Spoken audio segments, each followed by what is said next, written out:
Tonight on Greater Boston, Russia claims it's drawing back troops from Ukraine's border, but U.S. and NATO leaders are skeptical, warning an invasion could still be imminent.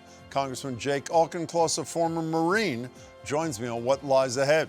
And later, Harvard Professor Danielle Allen on her decision to drop out of the governor's race and her vow to continue fighting for changes to the state's Democratic Party nominating process that she believes is a vehicle for exclusion. Plus, the duo behind the revamped, renewed Morning Edition here at GBH, Paris Alston and Jeremy Siegel, on their revamped, renewed approach to the long-running program. With Russia seemingly poised to invade Ukraine at any moment, Joe Biden is still pushing for a diplomatic solution, something Vladimir Putin has said he's open to as well, releasing video of what he said was Russian tanks retreating back to their bases. But Biden and NATO allies are understandably not taking Putin at his word and are getting ready for anything. We have heard the signs from Moscow about readiness to continue diplomatic efforts. But so far, we have not seen any de-escalation on the ground. On the contrary, it appears that Russia continues the military buildup. And although Biden says he has no plans to send American troops to fight in Ukraine, he's trying to make it clear that we very well could feel the consequences of Russian aggression here at home in a variety of ways. I will not pretend this will be painless. There could be impact on our energy prices. And if Russia attacks the United States or our allies through asymmetric means, like disruptive cyber attacks against our companies or critical infrastructure, we are prepared to respond. I'm joined now by Congressman Jake Auchincloss of Newton, a former Marine who served in Afghanistan and a member of the House Subcommittee on National Security, International Development, and Monetary Policy. Congressman, it's good to see you. Thanks so much for being here. Good to be on. Thanks for having me. So how do you assess what the current situation is at the Ukrainian border? Well, it's dire, and America is not a fair weather friend. So when the situation is dire, we are going to be there. We are going to support a sovereign democracy standing up to a much bigger, more hostile neighbor. And we are going to work with our NATO allies to defend the territorial integrity of the North Atlantic Treaty Organization. Where do you fall on this? Putin says we're withdrawing troops. The U.S., now the State Department says they're actually adding troops. The Russians are to the border. Where does the truth lie? There's no reason to believe anything that Vladimir Putin says. He lies. And we need to see, and we have the ability to see through really both open source and classified intelligence, whether or not Russia is demobilizing the bulk of its 130,000 troops amassed along 3 different sides of Ukrainian border. You know, I think everybody watching knows that Donald Trump was essentially Putin's poodle, and then entered Joe Biden. You know, I wake up this morning, I read Tom Friedman in the New York Times saying Biden's been brilliant. He's outmaneuvering Putin. Just days after reading in the Washington Post, which I'm sure you in particular saw, this reporting on this after-action report on what happened in Afghanistan, essentially questioning the judgment of Joe Biden. They don't do it directly, but saying the White House rejected the advice of military leaders about planning further ahead for the evacuation of Kabul, and it was rejected by the White House. So how is Biden doing on this exercise, a man who has huge foreign policy experience? Jim, I'm so glad you raised this, because this has been an under-discussed element of this crisis. Let's just compare where we were in 2018 versus where we are in 2022. 2018, Donald Trump goes to Helsinki, does a press conference with Vladimir Putin that was so sycophantic that John McCain, a member of his own party, described it as one of the most disgraceful performances in recent American history. Now, 4 years later, we have Joe Biden really outmaneuvering Vladimir Putin, going toe-to-toe with him and standing up not just for the sovereign democracy of Ukraine, not just for NATO territorial integrity, but really for the post-war international rules-based order that the United States helped build and that Donald Trump did so much to denigrate.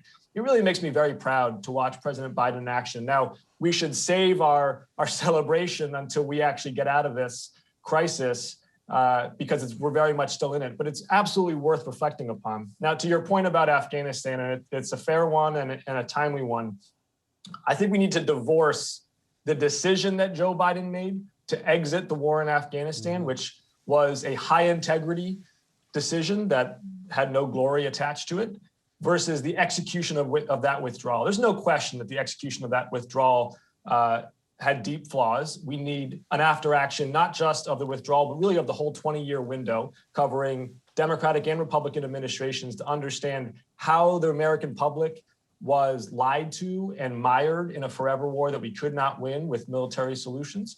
And also looking at particular tactical decisions made in the final years of the war.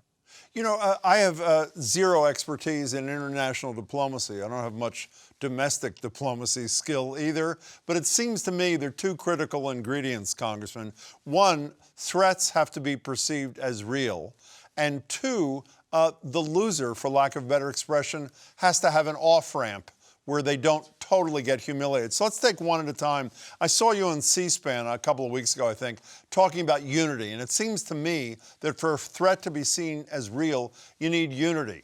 One, is Germany still, are they on board in terms of just saying no to this natural gas pipeline that Russia depends upon? And two, when you read stories about the United States Senate can't even agree on sanctions, not that the president can't do his own thing, you say to yourself, this is exactly the opposite of unity. Are we presenting enough of a united front for the threat to Putin to be real? To your point about how you handle this diplomacy, I think there's really three levers that President Biden can push on here. One is deterrence. So it is promising sanctions should Russia aggress across Ukrainian borders. The second is sending in lethal aid and technical support to Ukraine itself. And then the third is rallying our NATO allies and pre-deploying troops on the eastern frontier of NATO to assure our allies like Poland and Romania that we stand by Article 5 and by the territorial integrity of the Confederation. And President Biden is using all three, I think, quite artfully.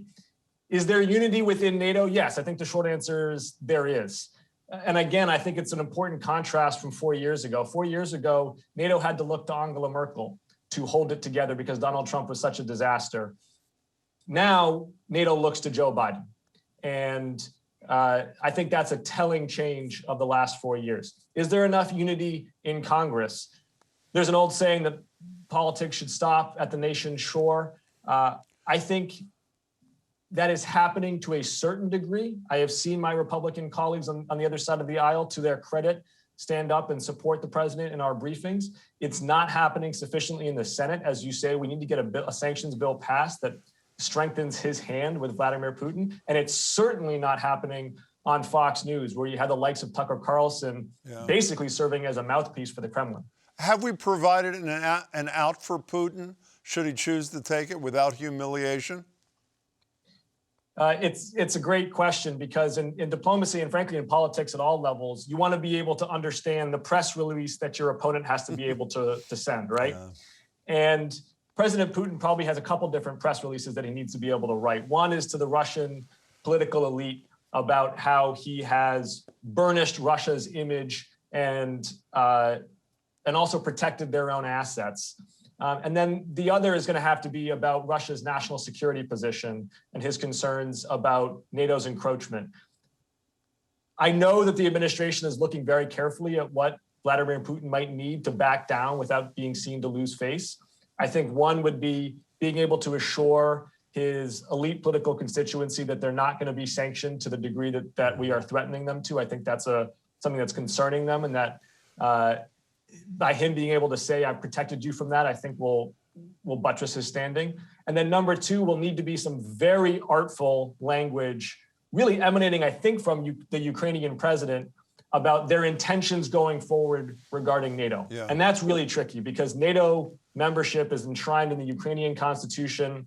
NATO has an open door policy, and we're not going to change that. The Russian president does not have a veto over NATO's membership. And yet, it's a little bit of an open secret that Ukraine is not joining NATO anytime soon. And so threading that needle is going to be quite delicate. Congressman, before you go, I was really glad to hear Joe Biden talk about potential consequences in the United States. And the one that I, as a layperson, consider most real and frightening is Colonial Pipeline on steroids, cyber attacks. I know we have the so-called Tiger Team. We're allegedly preparing or prepared. Are we really prepared in this country for massive cyber attacks at critical pieces of our infrastructure? We're significantly more prepared than we were even a year or two ago. Much work remains to be done. CISA, the Federal Cybersecurity Infrastructure Agency, is working with industry, in particular industry that controls critical assets, to buttress their cyber defenses, and working with insurance companies and the private sector to get the best technology there. We also need to have a very strong offensive deterrent, and that's much more centralized. Russia needs to know that if they hit water, utilities, electoral systems, that there is going to be a massive cyber response that will disproportionately impact their own critical infrastructure. The 2022 version of mutually assured destruction, I guess, is the bottom line. Jake Auchincloss, thank you so much for your thoughts. Appreciate it. Nice to be on. And then there were two. Danielle Allen, a Harvard professor and the first black woman to run for governor in a major party in Massachusetts, is ending her bid, leaving Attorney General Maura Healey and State Senator Sonia Chang Diaz as the remaining Democratic contenders. But while Allen may be out of the race, she says she's far from out of the fight for reform, saying in a statement yesterday there's no excuse for ballot access procedures that push out qualified but non-traditional candidates and rob the people of Massachusetts of real choice on their ballot. Danielle Allen joins me now. Danielle, thanks so much for joining me. I appreciate it. It's a pleasure. Nice to see you, Jim. So it wasn't even, I don't think, 2 weeks after we all read about your plan to decriminalize small amounts of every drug, you call it decriminalizing addiction, that you drop out of the race. What happened in between? Well, you know, it's just pure math. The caucuses started, and we have a very impressive candidate in the form of the Attorney General, and she did her work. And I know we did our math, and there was no path. And that happens, you make the call. But I'd love to take a moment to zoom out here. It's great to get the chance to talk with you about our democracy and how we get the chance to strengthen it. We're working hard nationally on that question to make sure that there's full voice and access for everybody. And that's, I think, really what it's time to talk about here as well. I don't think we're working hard enough nationally, to be perfectly frank, but let's discuss Massachusetts for a second. You said the current system of picking nominees, to use your words, leads to a serious impoverishment of our democracy. Are you specifically talking about, for those that don't know, that caucus system you mentioned? Any candidate for statewide offices has to reach a 15% threshold of Democratic caucus goers to be on the ballot for a primary. Is that the major focus of your concern?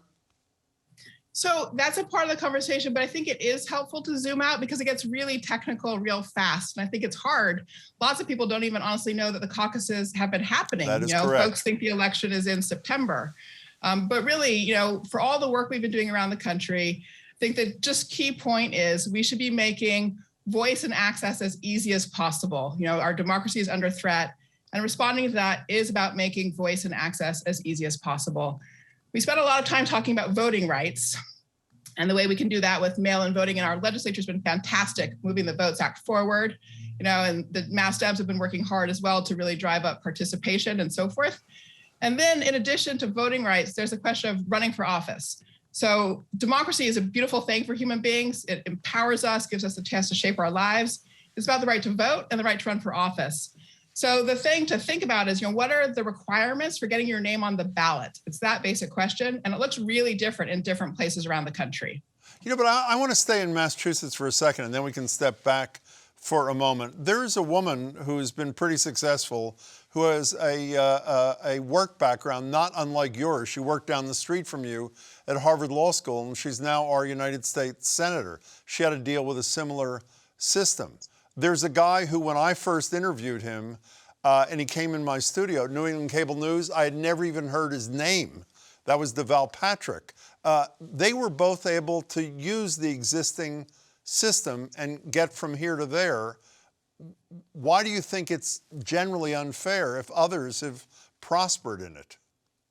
So I'm not saying it can't be done or hasn't been done, but I'm saying that the barriers are unnecessarily high. So let me go ahead and just share those comparisons. Okay. So in California, to get on the ballot, all we're talking about here is putting your name on the ballot. Yes. Right? That's it. We're not talking about winning an endorsement from the party or winning the race. Just, can you run, getting your name on the ballot? California, a couple of $1,000 filing fee and 100 signatures. Or if you can't pay the fee, 7,000 signatures. Illinois, 3,250 signatures. Massachusetts, 10,000 signatures plus a set of majority caucus votes in a set of towns and cities that cumulatively add up to 15% of the delegate count.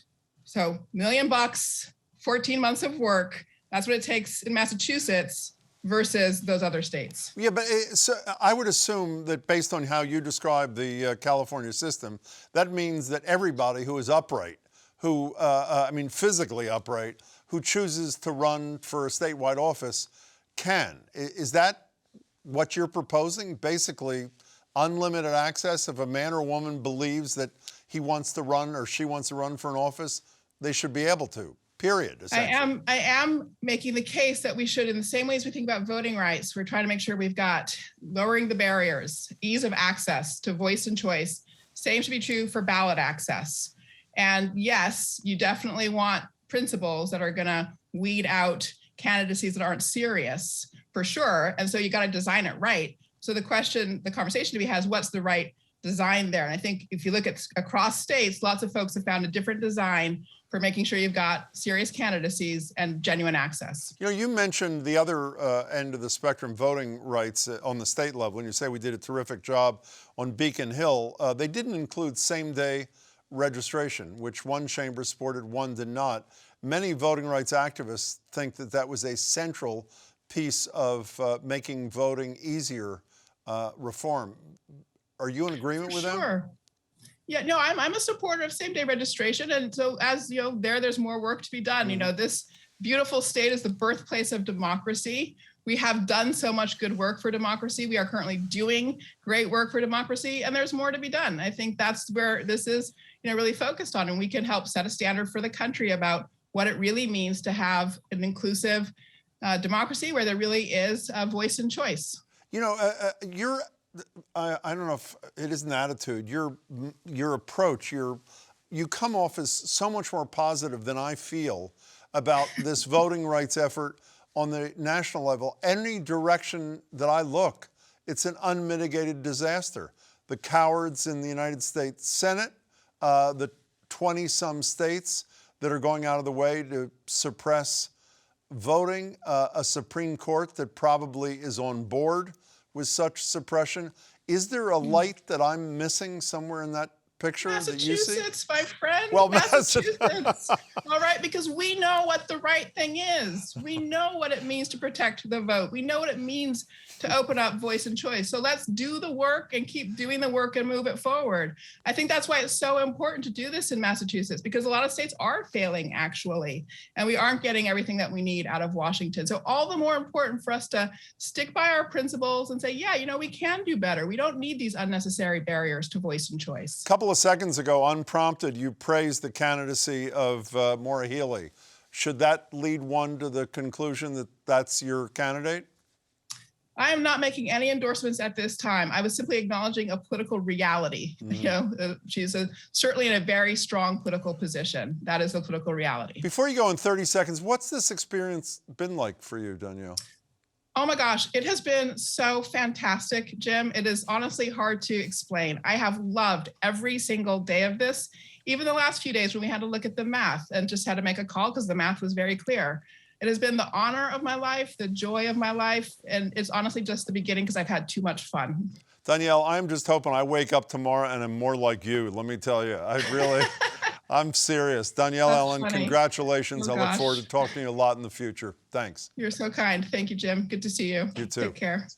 If you've listened to GBH Radio 89.7 at all this week between 5 and 10 in the morning, you've heard a new pair of voices. Paris Alston and Jeremy Siegel are the brand new hosts of the brand new Morning Edition here at GBH. And let's put it this way, it is not your grandparents, or for that matter, your typical NPR. A very tired, I think, Paris and Jeremy join me now. It's great to see you both. Congratulations. Thanks so much, Tim. I'm right in what I said. It is a very different kind of show, is it not, Paris? Yes, it is. I would say that it's something that's fresh, there's new perspective, and it's really dynamic. And of course, there's two of us, right? So that makes it very different. What do you want to add to that, Jeremy? It is a really different experience. It is, and I mean, beyond it just being two of us, we want it to be us and other people, listeners. We want to bring listeners into the conversation. We want to make it not just two people telling you the news of the day, but two people having a conversation about the news of the day that you can be part of. You know, I love NPR's Morning Edition. I have to say that before I say the following. I'm listening to you two guys this morning having this fabulous conversation, full of life, with this young man who's an Olympian from Medway, just came back from Beijing.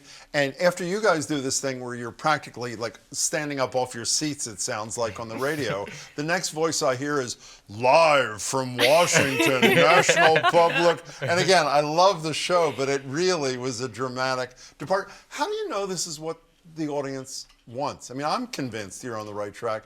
Why are you convinced you're on the right track? So, one, we've gotten a lot of positive feedback. People who are really excited about this new dawn and this new vibe that's on the radio, and people who want to be part of this new experience. We're also going into the community and talking to people about what they want in a morning news experience. Well, you did that actually on day one. You were already out there at the tea talking to, what's that called? Spilling Spill the the tea tea. or Yeah, whatever it yeah, is? yeah. So is that the kind of thing you're talking about in terms of reaching out to real people? It's definitely the kind of thing we're talking about. I mean, that's going out and talking to people about something they care about. Who doesn't want to talk about the tea? Everybody, whether it's a good thing or a bad thing, you definitely want to talk about the tea. But yeah, that's something that we're talking about for sure. You know, Paris just mentioned a minute ago, the feedback was great.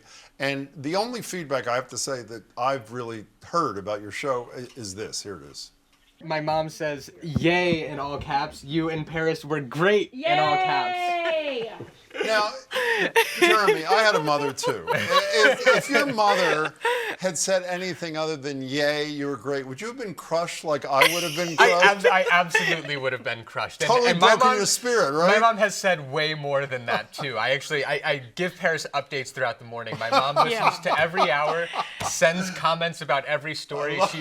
She's very active on Twitter. She talks about every single thing in detail too. She's like, I loved the cadence. I loved how bright this was. Yeah. It's not what she told me, by the way. If whatever, it's why'd you want to do this? I mean, you've been in radio and you've been in town, obviously here, BUR, but you were at GBH before, now back at G. Why'd you want to do this show?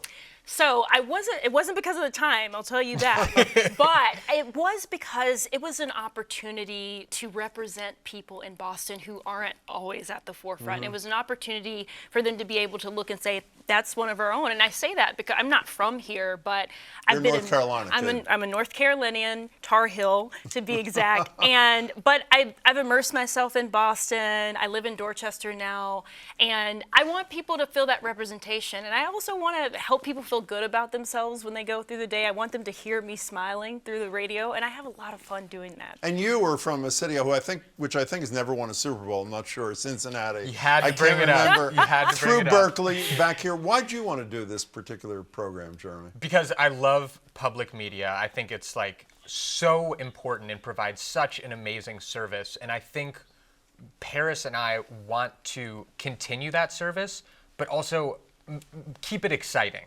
And I think that that's not something that's necessarily lacking, but I think it's something that we can bring more of to the table, more excitement, more unexpected moments in public radio. And I felt that in 3 days. I've listened to almost all 5 hours every day. Talk about pathetic, but I really, I have. I gave you a second of your background. Spend 30 seconds for people who don't know you as well as they will hopefully know you soon, and tell us about yourself. Okay. As a young child, I was obsessed with Elvis Presley, so that might tell you off the bat. I love to perform. I also spent years and years as a gymnast, competing on the national stage, went to the Junior Olympic Nationals. That was a lot of time. It was a lot of energy. It was something that I absolutely loved. It was something that was also really scary, but it was amazing. How about you? So I grew up, like I said, I grew up in North Carolina. I went to UNC Chapel Hill. I was a Girl Scout. I did all sorts of different random activities. I went to journalism camp.